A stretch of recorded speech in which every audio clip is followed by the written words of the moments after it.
장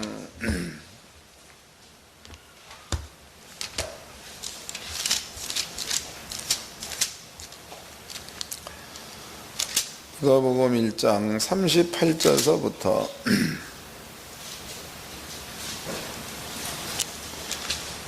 39절서부터 56절까지입니다. 다같이 한 목소리로 합독을 하도록 하겠습니다. 시작. 이때에 마리아가 일어나 빨리 산중에 가서 유대 한 동네에 이르러 사가랴의 집에 들어가 엘리사벳에게 문안하니 엘리사벳이 마리아의 문안함을 들으매 아이가 복중에서 뛰노는지라. 엘리사벳의 성령에 충만하 부리고 큰 소리로 불러 가로되 여자 중에 내게 복이 있으며 내 태중의 아이도 복이 있도다. 내 주의 모친이 내게 나오니 어찌 일인고. 보라, 내 문하는 소리가 내 귀에 들릴 때에 아이가 내 복중에서 기쁨으로 뛰놀았도다. 믿는 여자에게 복이 있도다. 주께서 그에게 하신 말씀이 반드시 이루리라. 마리아 가로되 내 영혼이 주를 찬양하며 내 마음이 하나님 내 구주를 기뻐하였음은 그 계집종의 비천함을 돌아보셨음이라. 보라, 이제 후로는 만세의 나를 복이 있다 일컬이로다. 능하신 이가 큰 일을 내게 행하셨으니 그 이름이 거룩하시며 긍휼하심이 두려워하는 자에게 대대로 이르는도다. 그의 팔의 힘을 보이사 마음의 생각이 교만한 자를 흩으셨고 권세 있는 자를 그 위에 내리치셨으며 비천한 자를 높이셨고 줄이는 자를 좋은 곳으로 배불리셨으며 부자를 공수로 보내셨도다. 그 종 이스라엘을 도우실 긍휼을 여기시며 기억하시되 우리 조상에게 말씀하신 것과 같이 아브라함과 및 그 자손에게 영원히 하시리로다 하니 마리아가 석 달쯤 함께 있다가 집으로 돌아가니라. 아멘. 누가복음 1장 39절서부터 56절까지 그 내용은요, 이제 그 마리아하고 엘리사벳하고 만나는 그런 그 장면입니다.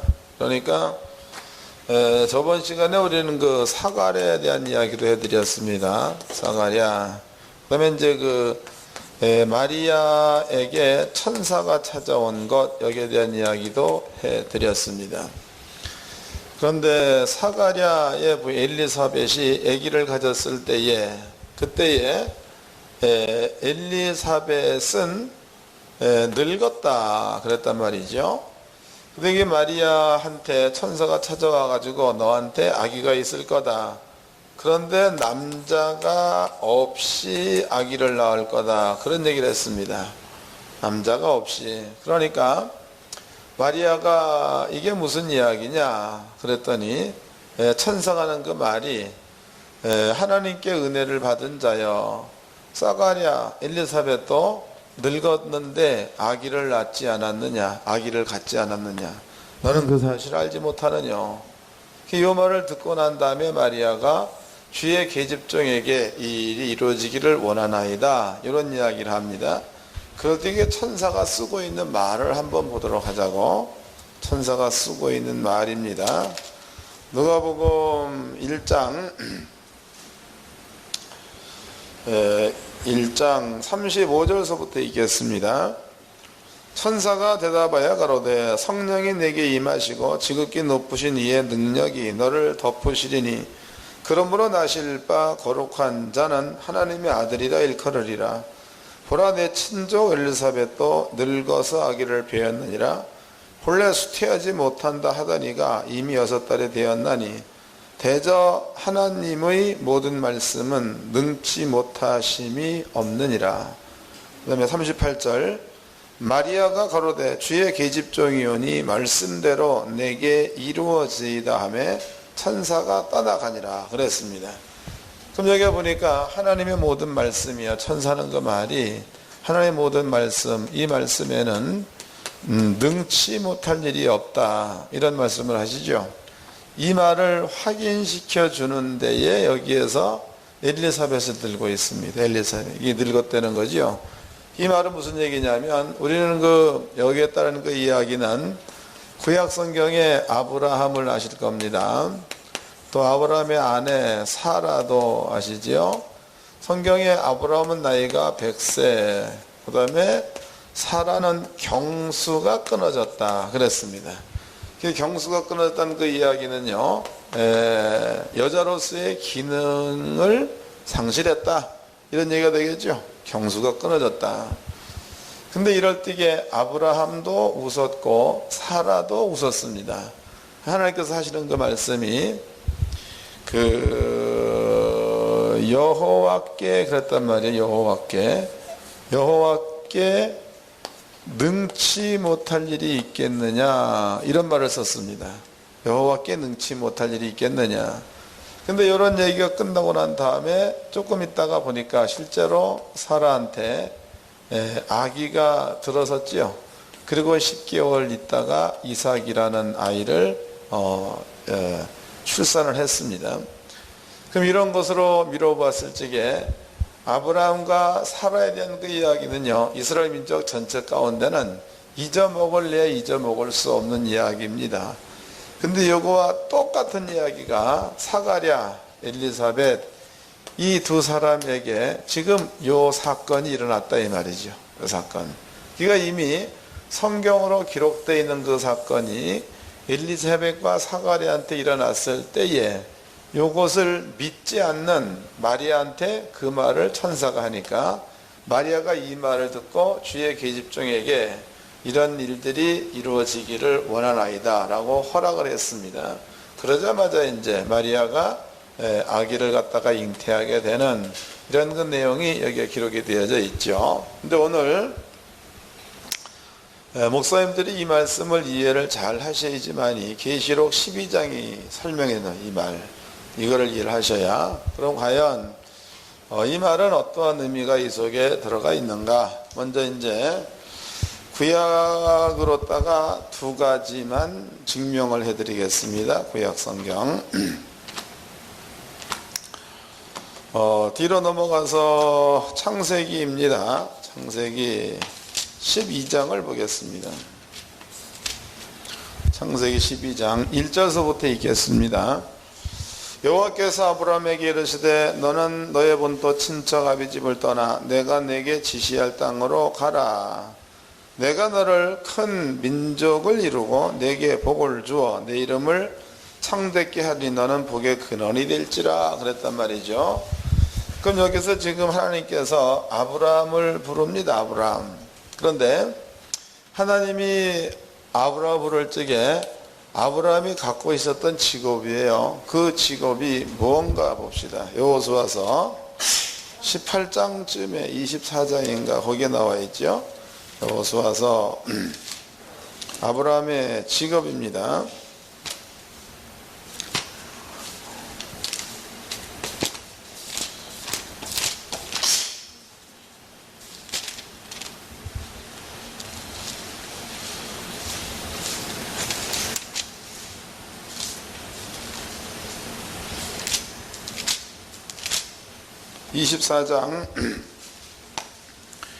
여호수아서 24장 2절서부터 읽겠습니다.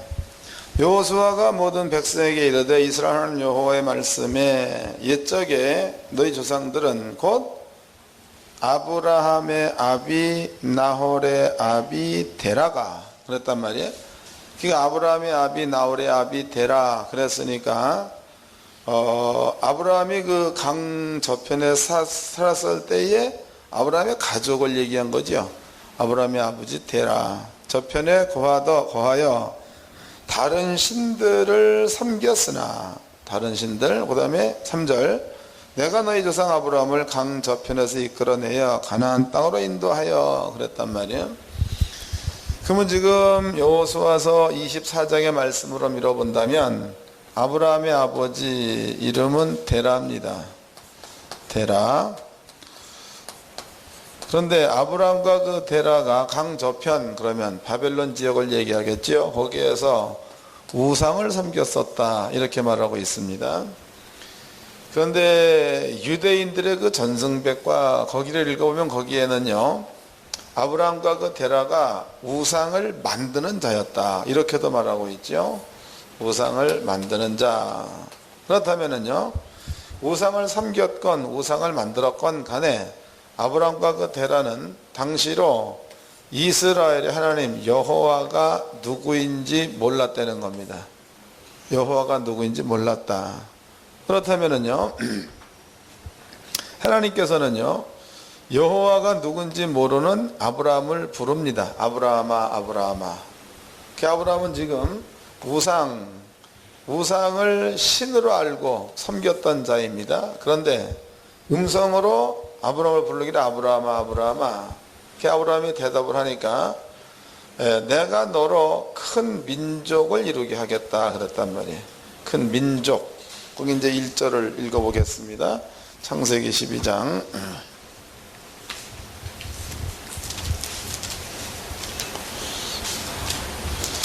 이거를 좀 이렇게 마음 가운데 확실하게 믿음으로 가지면 마음에 평안이 있을 줄로 압니다. 12장 1절 여호와께서 아브라함에게 이르시되 너는 너희 본토 친척 아비 집을 떠나 내가 내게 지시할 땅으로 가라. 내가 너로 큰 민족을 이루고 내게 복을 주어 내 이름을 창대케 하리. 너는 복의 근원이 될지라 그랬단 말이에요. 그러면 큰 민족을 이루겠다. 내가 너로 복의 근원이 되게 하겠다 이랬습니다. 그럼 아브라함이 알았을 때에 하나님께서 아브라함한테 이런 복을 준 게 아니고 아브라함은 하나님을 모릅니다. 근데 갑자기 하나님께서 아브라함 불러가지고 내가 너로 큰 민족을 이루게 하겠다. 내가 너로 복의 근원 되게 하겠다. 이런 이야기를 하셨습니다. 그러면은 어떤 그 일의 결정이라는 게 상의해가지고 여기에서 나타난 결과 이런 것들을 목적으로 삼았다. 그러면은 이것은 뭔가가 합의점이 있는 거니까 이건 말이 되는 이야기예요. 근데 지금 이 경우는 아브라함과 여호와께서 어떤 상의해가지고 합의점을 찾은 게 아니라는 거죠. 하나님께서 무조건 아브라함아 부르고 난 다음에 내가 너로 큰 민족을 이루게 하겠다. 내가 너로 복의 근원 되게 하겠다. 이런 이야기를 합니다. 그럼 하나님은 아브라함의 행위와 관계없이 신이 창조주께서 아브라함을 통해서 이런 계획을 세웠으니까 아브라함의 어떤 모양과 관계없이 하나님은 이 일을 이루셔야 되는 거죠. 맞습니까? 그러니까 뭡니까 그죠? 아브라함이 하나님을 모른다. 또 아브라함이 하나님을 안 믿는다. 그래도 여호와는 신입니다. 창조주께서 아브라함한테 이런 계획을 세웠다면 끝과 관계없이 하나님께서는 아브라함에게 이런 일들이 일어나게끔 만들어 줘야 될 줄로 믿습니다. 이게 이제 하나님이 계획해 놓으신 하나님의 뜻이다. 이렇게 말할 수가 있겠죠. 뜻. 한 군데를 또 찾아보겠습니다. 이사야서입니다. 이사야서 7장입니다. 이사야서 7장 14절을 읽겠습니다. 이사야서 7장 14절 그러므로 주께서 친히 징조로 내게 주실 것이라. 보라 처녀가 잉태하여 아들을 낳을 것이요 그 이름을 임마누엘이라 하리라. 그럼 여기도 보니까 처녀가 잉태하여 아기를 낳는다. 처녀가 잉태하여 아기를 낳는다. 처녀가 잉태하여 아기를 낳을 것이다. 그 이름을 임마누엘 그랬습니다. 임마누엘. 요건 역시도 그 시대는 이사야입니다.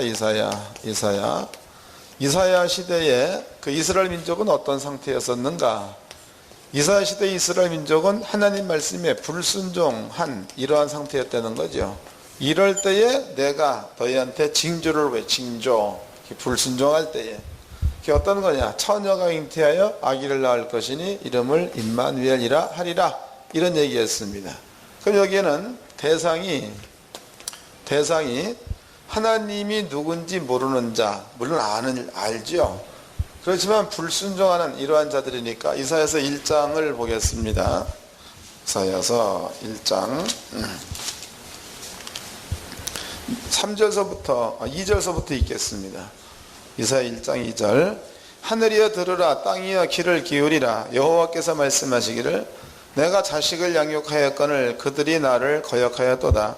쏘는 그 임자를 알고 나귀는 주인의 구유를 알건만은 이스라엘은 알지 못하고 나의 백성은 깨닫지 못하는도다 하였도다. 슬프다 범죄한 나라여 허물진 백성이여 행악의 종자여 행위가 부패한 자식이로다 그랬단 말이에요. 그럼 여기 보니까 이 말씀에서는요, 소, 나귀 이런 것들은 주인과 구유를 안 되는 거예요. 근데 이스라엘 민족은 알지 못하고 떠나갔다 그랬죠. 그 지금 불순종. 그럼 이사야서 1장 1절서부터 불순종하는 이스라엘 백성들한테 하나님의 경고의 말로 다 쓰여진 게 이사야서입니다. 그러면 7장에 이러한 백성들한테 하나님이 약속하기를 처녀가 잉태하여 아기를 낳을 것이니 임마누엘이라 하리라 이런 얘기였단 말이죠. 그럼 여기에서 이 불순종한 이스라엘 민족이 이 말을 믿건 안 믿건 하나님은 세우는 뜻이니까 이 뜻은 그대로 이루어져야 되겠죠. 맞습니까? 두 가지 설명해 드렸습니다. 이건 꼭 떼야 되는 거예요. 그 다음에 이제 창세기에 보니까 그 여호와께 능치 못할 일이 없다 이런 말이 있죠. 여호와께 능치 못함이 없다. 그 다음에 누가복음에는 하나님의 모든 말씀에 또 능치 못함이 없다 그랬습니다. 그럼 여기에서 여호와께 능치 못함이 없다 이 말이나 하나님 모든 말씀에 능치 못함이 없다 이 말은 전부 다 같은 말입니다. 근데 상황은 조금 다르지요. 상황. 그게 어떻게 다르는가? 여호와께 능치 못함이 없다 이 말은요, 하나님께서 아브라함한테 직접 나타났을 때야. 하나님이 직접 한 말이죠. 그 다음에 하나님 모든 말씀에 능치 못함이 없다 이 말은 예언된 그 말씀이 이루어지는데 꼭 된다는 거죠. 이해가 되나요? 찾아보도록 합시다. 창세기 18장입니다. 18장. 이제 하나님하고 아브라함하고 사라하고 직접 하는 대화입니다. 직접. 13절서부터 읽겠습니다. 여호와께서 아브라함에게 이르시되 사라가 왜 웃으며 이르기를 내가 늙었거늘 어떻게 아들을 낳으려 하느냐. 여호와께 능치 못할 일이 있겠느냐. 기한이 이를 때 내가 내게로 돌아오리니 사라에게 아들이 있으리라. 여기 보니까 여호와께 능치, 이것은 하나님께서 아브라함과 사라를 만나서 직접 한 말씀이단 말이에요. 이럴 적에는 여호와께 능치 못할 일이 없다 이런 말을 썼습니다. 근데 누가복음 1장에는요 여호와의 모든 말씀에는 능치 못할 일이 없다는 말을 썼다는 거죠.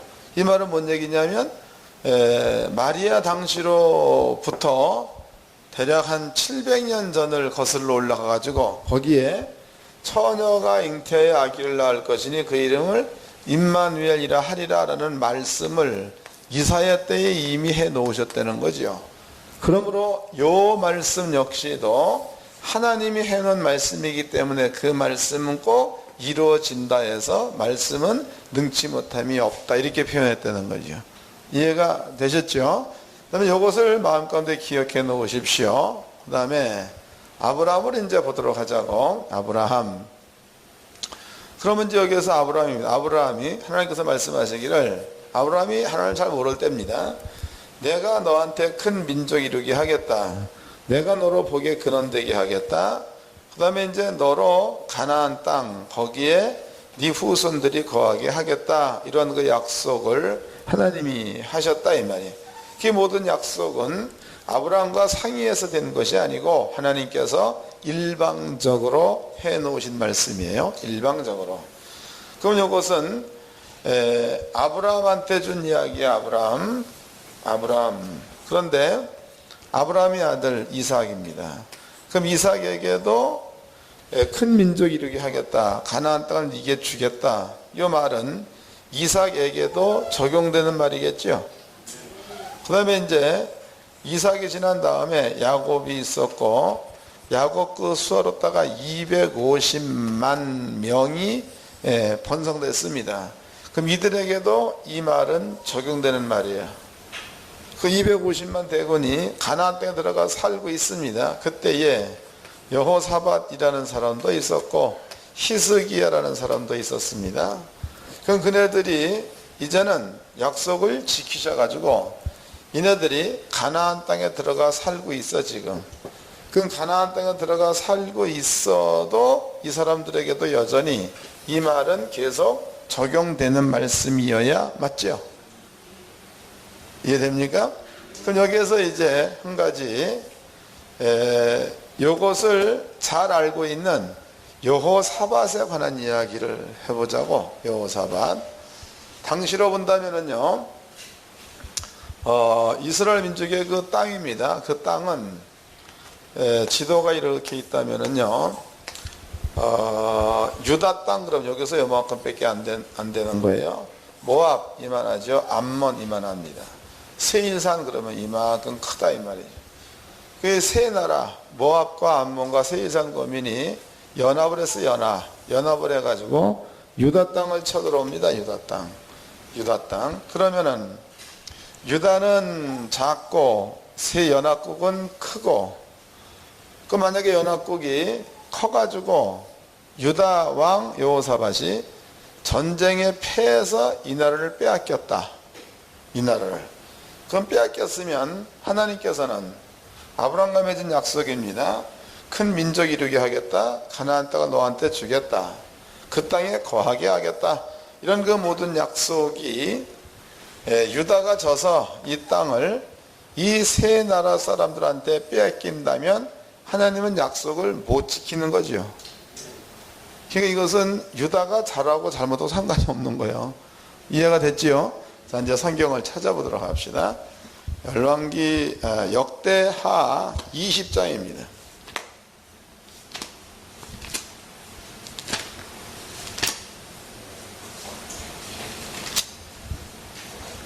역대하 20장 1절서부터 읽겠습니다. 역대하 20장 1절. 그 후에 모압 자손과 암몬 자손이 몇마온 사람과 함께 와서 여호사밧을 치고자 한지라. 세 나라가 연합을 해서 여호사밧을 치고자 했다 그랬습니다. 그 다음에 7절입니다. 우리 하나님이여, 전에 이 땅 거민을 주의 백성 이스라엘 앞에서 쫓아내시고 이 땅으로 주의 벗, 여호사밧의 기도 내용이에요. 주의 벗 아브라함의 자손에게 영영이 주지 아니하셨나이까. 자, 그러면 지금 여호사밧이 들먹거리는 게 뭘 들먹거리겠네? 하나님과 아브라함의 약속을 들먹거리죠. 그러니까 일방적으로 하나님께서 아브라함 너한테 이 땅 주겠다, 이런 약속을 여호사밧이 지금 말하고 있습니다. 8절. 저희가 이 땅에 거하여 주의 이름을 위하여 한 성소를 건축하고 이르기를, 만일 재앙이나 난리나 견책이나 온역이나 기근이 우리에게 임하면 주의 이름이 이전에 있으니 우리가 이전 앞과 주의 앞에 서서 이 환난 가운데 주를 부르짖은즉 들으시고 구원하리라 하였나이다. 옛적에 이스라엘의 애굽에서 나올 때에 암몬 자손과 모압 자손과 세일산 사람을 침노하기를 주께서 용납지 아니하심으로 이제 치우쳐 저희를 떠나고 멸하지 아니하였거늘 그랬단 말이에요. 그의 두 번째 기도의 내용도 뭐냐면 솔로몬 시대 이야기를 들먹거리고 있어요.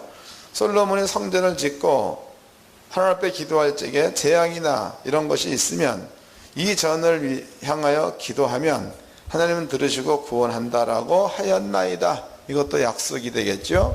그 뒤에도 보면 우리가 애굽에서 나올 적에 여기에서 이 사람들을 전부 다 죽이려고 했다. 하나님 살려두라고 했지 않았느냐. 근데 이네들이 지금 우리를 공격해 온다. 이런 내용이다. 그러면 지금 여호사밧이 문제는 이렇게 이제 큰 나라가 작은 나라를 쳐들어왔습니다. 근데 이 나라를 빼앗긴다. 그러면은 하나님의 뜻이 안 이루어지는 거다고. 이해됩니까? 여호사밧의 기도의 내용을 가만히 보면 아브라함한테 준다라고 약속을 해서 우리가 지금 이 땅에 거하고 있는데 이것은 내 뜻이 아니고 아브라함 뜻도 아니고 하나님이 일방적으로 세우는 뜻 아닙니까? 그래서 지금 이 나라가 쳐들어왔는데 만약에 이 땅을 빼앗긴다면 하나님께서는 우리한테 거짓말하는 게 아닙니까? 이런 내용과도 같다 말이죠. 이해가 되셨죠? 하나님께서는 이 여호사밧의 기도를 들으시고 천사 보내가지고 얘네들을 싹쓸이 전부 다 죽여버렸죠. 다 죽여버렸습니다. 그럼 하나님께서 해놓은 약속이야. 그 약속은 그러니까 지금으로부터 6,000년입니다. 6,000년이 지나면서 우리한테 해놓은 모든 약속입니다. 이 모든 약속은 성경대로라면 여호와의 모든 말씀에 능치 못함이 없는 이라에 이 모든 약속은 전부가 다 포함되어 있다고 봐야 맞겠죠. 이거를 믿으시기 바랍니다. 그래서 여호사밧 왕도 그 약속을 믿기 때문에 그 약속대로 기도하니까 하나님은 약속 지키기 위해서 천사 보내서 다 죽이고 있다 이 말이죠. 그렇다면은요, 성경에는 이렇게 하나님께 여호와께 능치 못할 일이 있느냐, 그 다음에 여호와의 모든 말씀에 능치 못할 일이 있겠느냐, 그러고 난 다음에 아브라함한테 있었던 그러한 사건이 또 사가랴하고 엘리사바한테 일어났던 것들, 그런 것들을 마리아한테 보여요. 마리아가 이것을 보고 난 다음에 주의 계집종에게 그대로 되기를 원하나이다 그래가지고 마리아한테 아이가 잉태가 됐습니다. 그럼 여기서 중요한 것은 마리아가 중요한 겁니까? 처녀가 아기를 낳을 것이니 이름을 임마누엘이라 하리라, 이 말이 중요한 거예요. 이해가 됩니까? 그 여호와의 말씀에 능치 못할 일이 없다 해서 처녀가 잉태하여 아기를 낳을 것이니 그 이름을 임마누엘이라 하리라, 이 말은 선지자 이사야 시대에, 그러니까 이사야에서는 대략 그 740~50년 경에 쓰여진 거죠. 요 시대에 쓰여진 책인데 그때 하나님이 이 말씀해 놓았단 말이죠. 때문에 요 말이 중요한 거지 마리아가 중요한 게 아닙니다. 근데 그 이제 인간적인 차원에서 본다면, 인간적인 차원이에요. 예수님께서 마리아를 높였으니까 그런 차원에서 마리아를 우리가 존경한다 이러면은 괜찮아요. 근데 이 마리아를 마치 처녀가 잉태하여 아이를 낳을 그 이름을 임마누엘이라 하리라, 이 말보다도 마리아를 높이 세워놓는다면 마리아는 어떤 면에서 본다면은 잘못된 거죠. 그러니까 우리는 천주교처럼 이러한 신앙은 버립시다. 버리고 주의 모든 말씀에 능치 못함이 없다. 그래서 마리아가 그 말씀을 이루기 위한 도구로 쓰임 받았다는 것, 이러한 것에 대한 믿음을 가지고 있으면 그것이 바람직한 믿음입니다. 그래서 여러분께 성경을 몇 군데를 찾아가지고 증명해 드렸습니다. 그럼 결과적으로 예수가 이 땅에 마리아 속에 잉태된 건데, 그 예수가 잉태된 것은 예언된 이야기가 하나님께서 해놓은 그 말씀이 마리아를 통해서 잉태돼 가지고 이 땅에 예수가 온 거니까, 실제적으로 예수를 잉태한 것은 마리아가 잉태한 겁니까? 구약 성경의 이 말씀이 잉태한 겁니까? 이해가 되죠? 말씀. 그런데 그냥 눈으로 볼 적에 만약에 우리가 여자가 아이를 낳았다 그러면은 이 글로다가만 본다면 마리아를 기억할 수 있겠죠? 여자가 아기를 낳았다 그러면은 이것은 마리아를 기억할 수 있습니다. 근데 성경대로라면 마리아보다는 우리는 구약 성경에 예언된 이야기가 예수를 잉태했다 이렇게 봐야 맞는 거예요. 그럼 이것만 그런 게 아니고 세례 요한도 마찬가지겠죠. 요한도 구약에 예언된 대로 요한이 온 거고, 예수님도 구약에 예언된 대로 예수가 온 거고, 때문에 예수가 잉태된 것은요 마리아 이것보다도 구약 성경 이 말씀이 예수를 잉태했다 이렇게 봐야 바람직한 겁니다. 자, 이제 요 말씀을 증명하기 전에 한 가지만 더 이제 얘기를 한번 해보도록 합시다. 조금 전에 그 여호사밧 이야기를 해드렸습니다. 그 여호사밧이 기도할 때에 하나님께서 약속하지 않았습니까? 이 약속을 잡고 기도하니까 하나님께서 응답을 했습니다. 응답. 그러면은 여호와의 모든 말씀에 능치 못할 일이 없다 그랬단 말이죠. 그러면 신약시대로 와가지고 주님이 해놓으신 약속입니다. 그 약속 가운데서 목사님들한테 꼭 필요한 게 있습니다. 그것이 뭐냐면 성령이 임하면 권능을 받고, 이런 말이 있단 말이에요. 그럼 이것은 예수가 해놓은 이야기죠.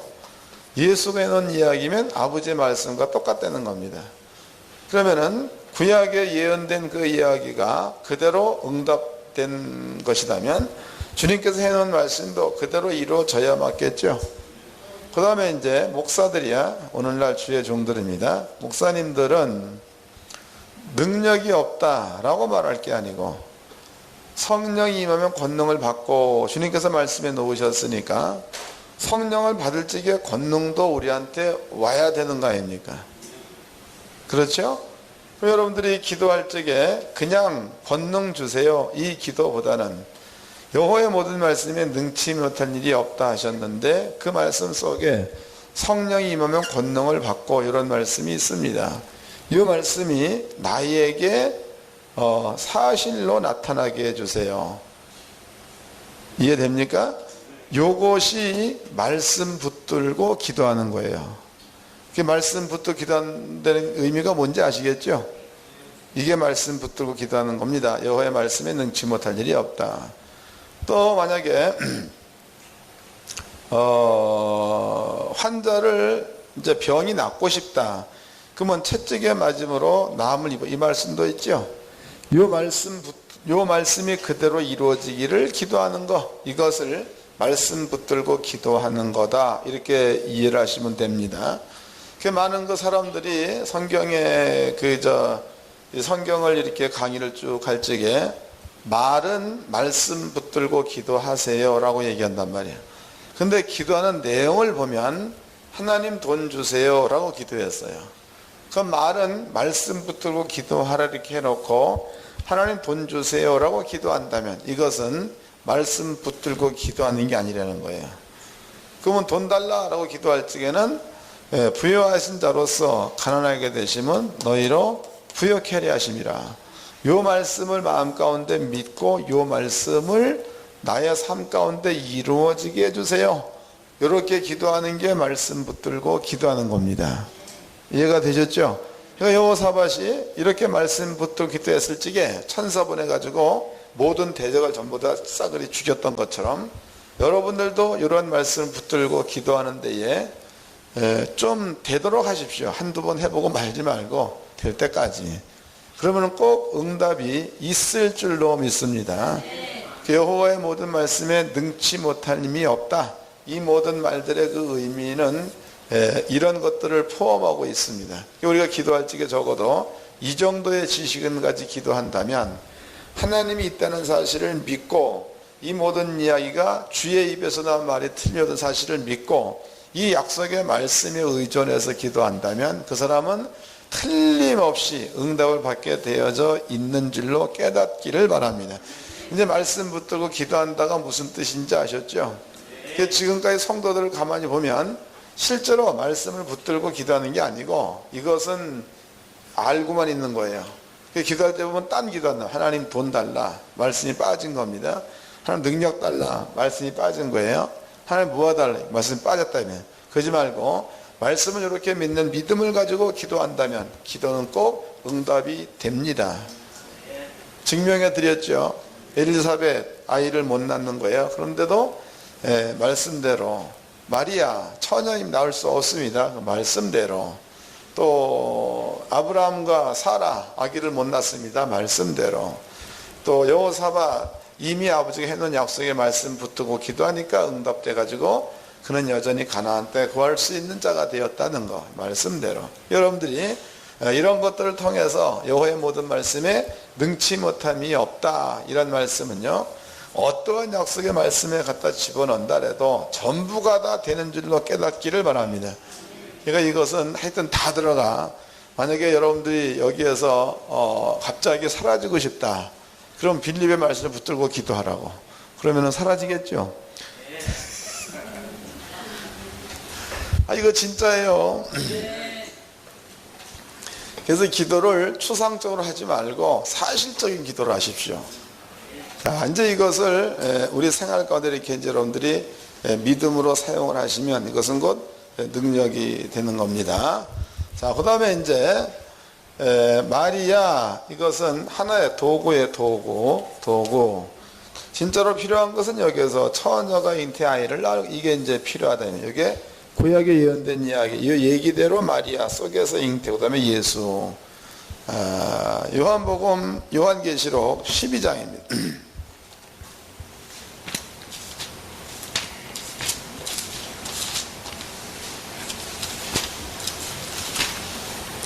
계시록 12장. 이제 요것만 이해해 놓으셨으면 요한계시록 12장은 읽어만 봐도 이해가 될 거예요. 계시록 12장 1절서부터 읽겠습니다. 하늘에 큰 이적이 보이니 해를 입은 한 여자가 있는데 그 발 아래는 달이 있고 그 머리에는 12별의 면류관을 썼더라. 그 여자가 아이를 베어 해산하게 되어 아파서 애써 부르짖더라. 다시 읽겠습니다. 하늘에 큰 이적이 보이니 해를 입은 한 여자가 있는데, 그 여자가 뭔가 해를 받았다는 거죠. 어려운 일들을 겪었다는 거예요. 그 발 아래는 달이 있고 그 머리에는 12별의 면류관을 썼더라. 여기에서 달이 있다, 12별의 면류관이다. 이것은 이전에는 몰랐던 말인데 지금 이 말을 깨닫고 보았더니 12별, 그러면 이스라엘의 12지파를 봐야 되겠죠? 맞는 겁니까? 이스라엘 12지파에게 하나님 말씀이 들어가 있잖아. 그 다음에 2절, 그 여자가 아기를 베어 해산하게 되어 아파서 애써 부르짖더라. 그러면 이제 말라기 4장이 다 됐다는 거죠. 말라기 4장이 뭔지 아시죠? 그 다음에 3절, 하늘에 또 다른 이적이 보이니 보라, 한 큰 붉은 용이 있어 머리가 7이요 뿔이 10이라. 그 여러 머리에 7 면류관이 있는데, 이것은 쉽게 얘기하면 사단으로 보면 되는 거예요. 4절, 그 꼬리가 하늘 별 3분의 1을 끌어다가 땅에 던지더라. 용이 해산하려는 여자 앞에서 그가 해산하면 그 아이를 삼키고자 하더니, 여기에서 하늘의 별 3분의 1은 마귀와 함께 같이 떨어진 영들로 보면 되는 겁니다. 그 다음에 5절, 여자가 아들을 낳으니 이는 장차 철장으로 만국을 다스릴 남자라. 그 아이를 하나님 앞에, 그 보좌 앞에 올려가더라 그랬죠. 이것은 이제 여자, 그럼 마리아가 되겠고, 철장으로 만국을 다스릴 남자, 그러면 예수가 되겠죠. 이제 이거 한 가지 깨달으니까 계시록 12장이 그냥 열리죠. 이해가 되십니까? 예. 성경은 이런 거예요. 그러니까 억지로 해석하려고 들면 이 말이 무슨 말인지 못 알아듣습니다. 근데 우리가 성경적으로 자세히 이런 것들은 그냥 쉽게 알아볼 수가 있게끔 돼 있다는 거죠. 그래서 계시록 12장 같은 경우에 단순하게 그냥 여자가 잉태하여 아기를 낳으니 장차 철장으로다가 만국을 다스릴 남자다. 여기에서 요걸 단지 마리아라고만 본다면은요, 그 뒤에 달, 그 다음에 12면류관, 이런 것들을 해석을 못한다는 거죠. 그렇지만 구약에 예언된 약속의 말씀, 요 말씀이 예수를 이 땅에 오게 만들었다, 이러한 개념으로 본다면 12지파들에게는 하나님께서 율법을 주었습니다. 율법. 또 율법만 준 게 아니고 끊임없이 그들한테 예언의 말을 주고 있죠. 처녀가 잉태 아들, 이건 역시도 율법 가운데 있는 말입니다. 그 다음에 또 이제 창세기는 그 얘기 역시도 율법 안에 있는 얘기가 되겠죠. 이런 모든 것들은 율법 안에 있고, 이 율법은 이스라엘 12지파한테 주어진 글입니다. 여기에서 12별의 면류관, 그 여자가 해를 입었다, 그 다음에 12별의 면류관을 썼다, 그 얘기는 구약 성경 전체를 보면 되는 거예요. 또 이스라엘 민족 전체를 보면 되는 거겠고. 그다음 이제 그것이 어느 때가 돼 가지고 예수가 있다는데 거기에는 마리아 여자가 사용된 거지요. 그리고 사용된 그 여자는 육체로는 마리아입니다. 근데 영적으로 본다면 구약에 예언된 말씀이 이 땅에 예수를 보내기 위해서 마리아를 사용했다는 거, 이렇게 보면 되겠죠. 이해가 되셨을 줄로 믿습니다. 때문에 누가복음 1장에 나와 있는 그 이야기는요, 아무것도 아닌 것 같은데 예언된 대로 예수가 오고 있는 것을 거기에 그대로 기록해 놨다는 거예요. 이제 읽어보도록 합시다. 누가복음 1장.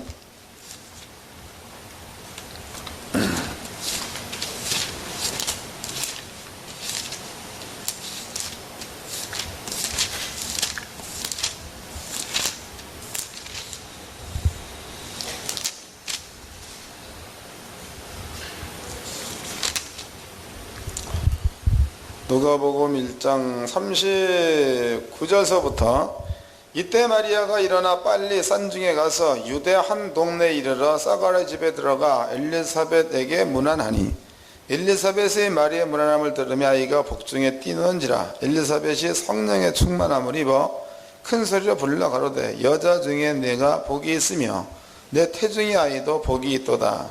내 주의 모친이 내게 나오니 이 어찌 된 일인고 보라, 내 문하는 소리가 내 귀에 들릴 때에 아이가 내 복중의 기쁨으로 뛰놀았도다. 그러니까 지금 주의 길을 예비하러 오는 자, 그 얘기는 이사야서에 예언되어 있는 거죠. 그러니까 요한은 뒤에 오는 예수를 뭘로 불러야 되는 거예요?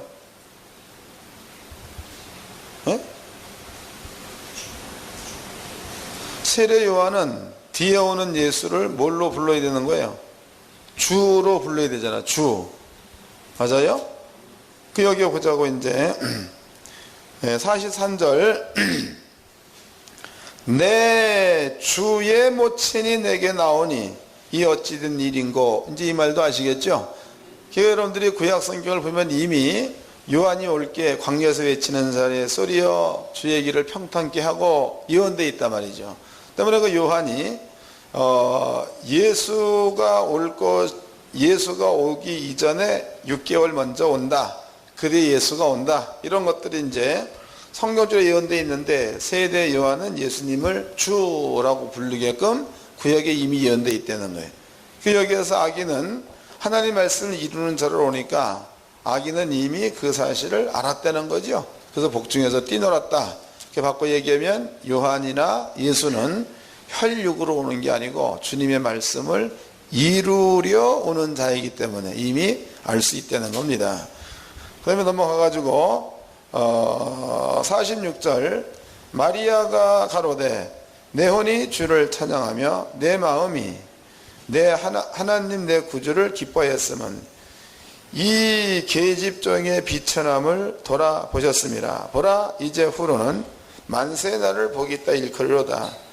능하신 이가 큰 일을 내게 행하셨으니 그 이름이 거룩하시며 궁일하심이 두려운 자에게 대대로 이르는도다. 그의 팔에 힘을 보이사 마음의 생각이 교만한 자를 흩으셨고 권세 있는 자를 그 위에서 내리셨으며 비천한 자를 높이셨고 줄이는 자를 좋은 곳으로 배불리셨으며 부자는 공수로 보내셨도다. 그 종이 이스라엘을 도우사 긍휼히 여기시며 기억하시되 우리 조상에게 말씀하신 것과 같이 아브라함과 및 그 자손에게 영영이 하시리로다 하니라. 할렐루야. 자, 이제 뭔 얘기인지 이해가 되셨을 줄로 믿습니다. 때문에 여호와의 모든 말씀은, 그러니까 구약 성경이라든가 이제는 신약 시대지요. 신약 성경이라든가 하나님께서 해놓은 모든 약속은 우리한테 그대로 이루어진다는 것, 이런 것들을 마음 가운데 인정하는 게 믿음입니다. 그 마리아가 이 말을 듣고 난 다음에 인정을 하니까 그 속에 예수가 잉태되는 그것이나 여러분들의 마음 가운데에 능력의 말씀을 인정해버리고 그 말씀이 마음 가운데 믿음으로 되어진다면 능력은 막바로 잉태한다는 뜻이 되겠죠. 이러한 복을 받으시기를 주의 이름으로 축원합니다. 그 주의 말씀을